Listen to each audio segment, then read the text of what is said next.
శ్రీ గురుభ్యో నమః. శ్రీ మహాగణాధిపతయే నమః. శ్రీ సరస్వతి నమః. భక్తులరా, భగవద్గీత చెప్పుకున్నాం.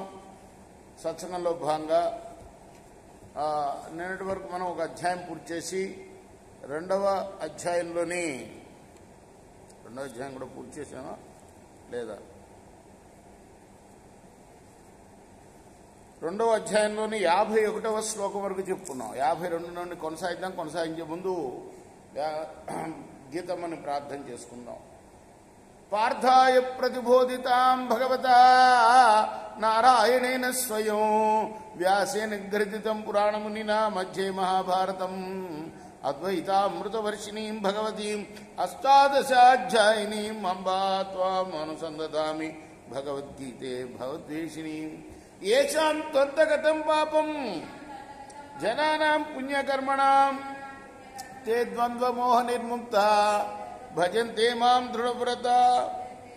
యదా తే మోహకలిలం బుద్ధిర్వ్యతితరిష్యతి తదా గంతాసి నిర్వేదం శ్రోతవ్యస్య శ్రుతస్య చ. అర్జున, నీ బుద్ధి మోహజలాన్ని మించి ఎప్పుడు పోగలుగుతుందో అప్పుడు నీవు విన్నవి అయిన కర్మ విషయాలయందు ఆసక్తిని పొందవు. శృతి విప్రతిపన్నాతే యథాస్తాస్యసి నిశ్చల సమాధావచల బుద్ధి తదా యోగమవాప్స్యసి. వేదవాదాలతో చీదరబట్టిపోయిన నీ బుద్ధి ఆత్మయందు కుదురై నిలిస్తే నువ్వప్పుడు పరమార్థ జ్ఞానాన్ని ప్రాప్తించుకుంటావు.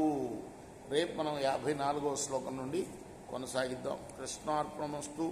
సాయి కృష్ణార్పణమస్తు.